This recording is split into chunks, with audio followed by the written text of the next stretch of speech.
Let us learn the method of measurement of very large distances or very large sizes. Or in some cases, although the distance is not very large or the size is very not large, but it is not measurable by direct comparison. यानी अगर कोई दूरी अगम्य दुर्गम्य है, inaccessible है, तो उसको कैसे measure करें, ये मैंने मेथड आपको सिखाने हैं। पहला जो तरीका है इसको ट्रिंगलाइजेशन मेथड बोलते हैं, ये मैं आपको सिखाऊं। इसका पहला एग्जांपल मैं लेता हूं, एग्जांपल्स के ज़रिए बताऊंगा। सपोज़ हमने किसी माउंटेन पीक की हाइट डिटरमाइन करनी है। हालांकि माउंटेन पीक की हाइट कोई बहुत ज़्यादा नहीं होती है, लेकिन उसको डायरेक्ट कंपैरिजन से हम नहीं मेज़र कर सकते हैं क्योंकि इनअसेसिबल हो जाएगी। सपोज़ माउंटेन पीक की हाइट h है, ये हमने मेज़र करनी है। कैसे मेज़र करेंगे? सिंपल ट्रिग्नोमेट्रिकल रूल्स लगाएंगे, ट्रायंगल की प्रॉपर्टी यूज़ करेंगे। माउंटेन जिस ग्राउंड पे है, ये मैंने ग्राउंड को शो किया, ये माउंटेन बेस है, ये माउंटेन की पीक की हाइट है।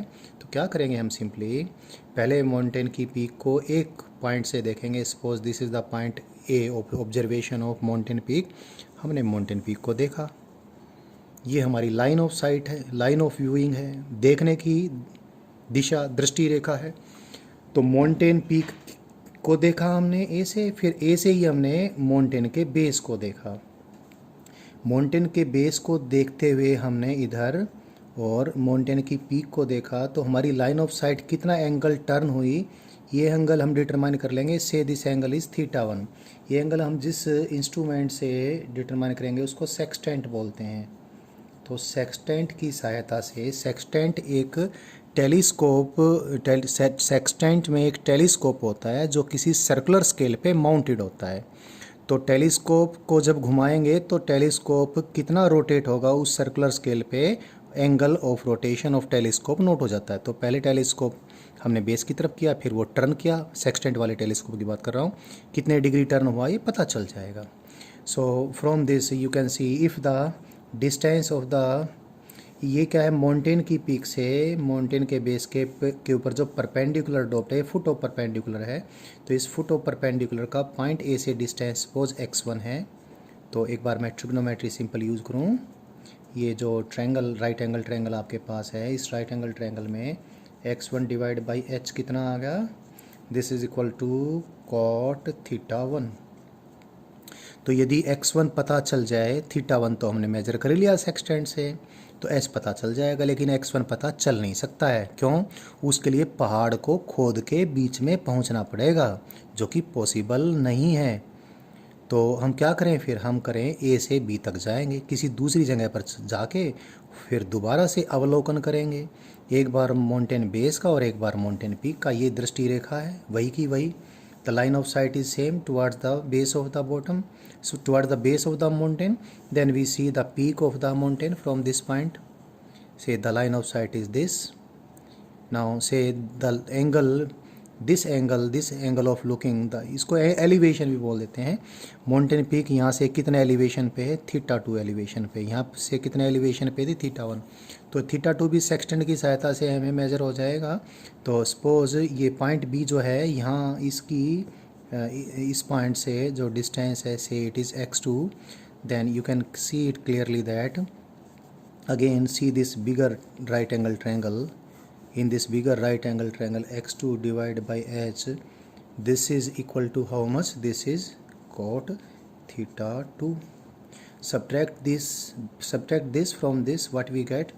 x2 minus x1 divided by h is equal to what? It is cot θ2 minus cot θ1. But x2 minus x1, say the distance between a and b, say it is d. d is measurable. हम a से b तक जो चलते आए, कितनी दूरी चले, ये तो मेजर साथ ही साथ हो जाएगा। तो d तो हमें मालूम है। तो d divide by h is equal to cot θ2 minus cot θ1. So from here we find the height of the mountain peak and it comes out to be d divided by this cot θ2 minus cot θ1. So this is easy method, and from this method we can find the height of mountain peak. Though it is not very large distance, yet it is inaccessible, और inaccessible था तो indirect method से हमने determine करना था। एक तो ये मेथड था। दूसरा ट्रिंगलाइजेशन मेथड का एक और एग्जांपल है, मून की डायमीटर हमने कैलकुलेट करनी है। We have to calculate the diameter of the moon from earth. Earth से हमने पूर्णिमा के दिन चांद को देखा। सपोज हमें चांद की धरती से दूरी मालूम, this is our earth, our good earth, and this is moon, चंदा मामा। चंदा मामा की डिस्क की डायमीटर डी हमने डिटरमाइन करनी है। Say it is D. How we find that? Say any how we know the distance of moon from earth. जो किस तरीके से निकालेंगे अभी बताने वाला हूँ मैं। तो अर्थ से हमने पूर्णिमा के दिन पहले मून की डिस्क का एक पॉइंट देखा, फिर दूसरा पॉइंट देख लिया। Again we use the same thing, that is sextant. Sextant की सहायता से पहले हमने इस पॉइंट को देखा, फिर इसको देखा। तो सेक्सटेंट कितने एंगल पे टर्न किया, ये एंगल हमने डिटरमाइन कर लिया। Say it is theta. Say the distance of moon from earth is R. एक बात आपको मालूम है, अगर कोई बहुत बड़ा सर्कल है, you are having a very big circle, where should I draw here. मैं यहाँ पर कोई बहुत बड़ा सर्कल तो नहीं बना सकता, लेकिन आपको बात समझा दूंगा। एक जैसे एक सर्कल दिखा रहा हूँ मैं, इसको बहुत बड़ा कंसीडर कर लीजिए आप। एक बहुत बड़े सर्कल की रेडियस भी बहुत ज़्यादा होगी। इस बहुत बड़े सर्कल की कोई आर्क है, जैसे ये तो छोटा सा सर्कल है, फिर भी मैंने इतनी आर्क ड्रा की है। इस आर्क के दोनों पॉइंट्स को मैं सर्कल के सेंटर से मिला दूँ, ये एंगल है कितना, एंगल थीटा, और सर्कल की रेडियस कितनी, आर। अगर ये सर्कल बहुत बड़ा होता तो ये जो सर्कल की आर्क है ये बिल्कुल स्ट्रेट लाइन होती, आपको स्ट्रेट लाइन जैसी दिखती। अब ये भी दिख रही है, ये तो सर्कल बहुत बड़ा है भी नहीं। कहने का अभिप्राय, सपोज मैं जो बात कहना चाहता हूँ उसका मायना ये है, सपोज आर्क की लेंथ एल है और सर्कल की रेडियस आर है, और यदि L is much much lesser than R, और better I should say radius of the circle is much much much greater than L, तो ऐसी सिचुएशन में ज़्यादा ही ग्रेटर कर दिया, इतनी की ज़रूरत भी नहीं है, इतने में ही काम चल जाएगा।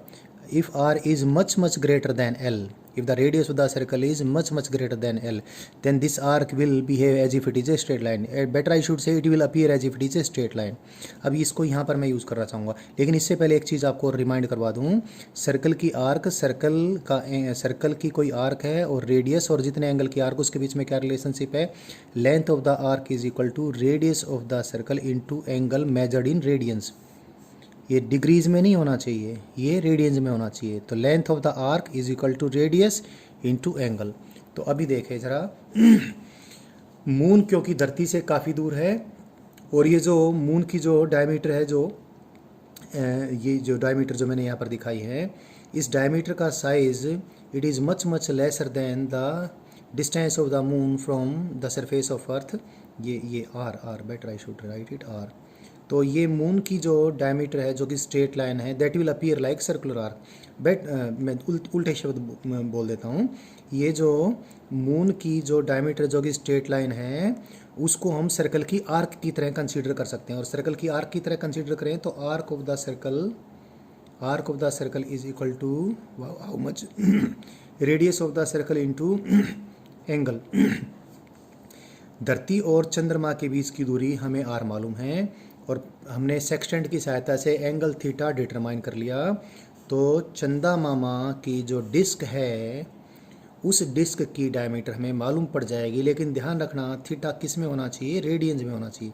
सेक्सटेंट से तो आपको डिग्रीज में मिलेगा, आजकल सेक्सटेंट्स को भी डायरेक्ट रेडियंस में ही कैलिब्रेट करने लग गए उसकी स्केल को। ये डिग्री में है तो इसको रेडियंस में कन्वर्ट कर लीजिए, और फिर यहाँ से आप चांद की डायमीटर निकाल लीजिए। So these are two methods based on triangulation. These are two examples of triangulation method. ये मैंने आपको बता दिए हैं। एक दो मेथड और भी हैं जो मैं आपको लार्ज डिस्टेंस से डिटरमाइन करने का बताऊंगा। एक है laser method, LASER, laser method.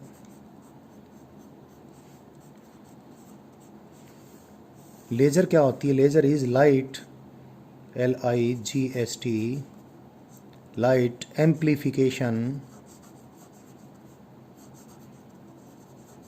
Amplification by stimulated emission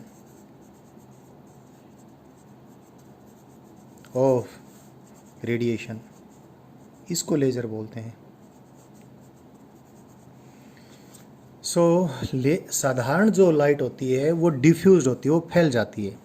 अगर आपके पास साधारण टॉर्च है, उससे अगर आप रोशनी कहीं फेंकोगे साधारण टॉर्च से, तो बहुत जल्दी वो रोशनी फैलती फैलती और उसकी इंटेंसिटी कम होती जाएगी डिस्टेंस के साथ साथ। और साधारण टॉर्च से अगर आप किसी बहुत दूर किसी ऑब्जेक्ट के ऊपर रोशनी डालना चाहोगे, तो वहाँ पर रोशनी इतनी कम पहुँचेगी कि आप ये सोचोगे कि उस पर रोशनी पड़ी ही नहीं।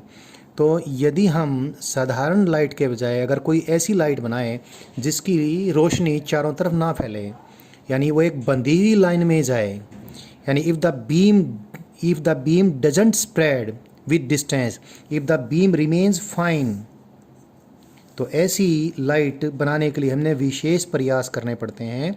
और विशेष प्रयास से जब इस लाइट को बना लेते हैं जिसकी बीम एक बिल्कुल फाइन बीम हो, जो डिस्टेंस के साथ न के बराबर स्प्रेड करे, उसको हम लेज़र बोलते हैं। तो लेज़र की इंटेंसिटी डिस्टेंस के साथ न के बराबर चेंज होगी।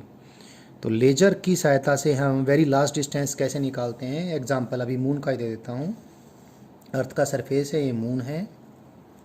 लेज़र लाइट ही होती है, लेज़र की स्पीड वही होती है जो कि लाइट की होती है। धरती के सरफेस से चांद के ऊपर अगर हम टॉर्च से रोशनी फेंकें तो कितनी रोशनी चांद पे जाएगी, न के बराबर जाएगी, और कितनी लौट के आएगी कोई मतलब ही नहीं है उसका, कोई थोड़ा बहुत भी हम कंसिडरेशन करें। लेकिन धरती के सरफेस से हम लेज़र चांद के ऊपर अगर चांद की तरफ लेज़र छोड़ें तो लेज़र चांद के सरफेस पे न के बराबर सेपरेट होती हुई पहुंचेगी, यानी लेज़र चांद के सरफेस से टकराकर अच्छी खासी अमाउंट में न के बराबर स्प्रेड के साथ चांद पे पहुंचेगी और फिर ये वापस भी आएगी। तो जाती हुई लेज़र हमने यहाँ से छोड़ी और आती हुई लेज़र हमारा लेज़र का डिटेक्टर है। The time when we fired, मैं फायर वर्ड यूज़ कर सकता हूँ, मैंने लेज़र को जब फायर किया चांद की तरफ तो वो टाइम 0 था, और जो लेज़र जो मैंने छोड़ी थी वापस जब लौट के आई, सपोज वो टाइम t है, तो t टाइम में लेज़र वापस आ गई। लेज़र का जाने का डिस्टेंस धरती से चांद के बीच की दूरी r, आने का डिस्टेंस भी कितना r, लेज़र आने जाने का डिस्टेंस कितना 2r, लेज़र ने आने में टाइम कितना लिया है t, तो लेज़र ने distance travel divide by time taken by the laser is equal to the speed of laser, speed of light is the speed of laser is speed of light. So speed of light मालूम है, तो चांद और धरती के बीच की दूरी हमें मालूम पड़ गई इस लेज़र मेथड से। So the laser method is also use to find very large distances.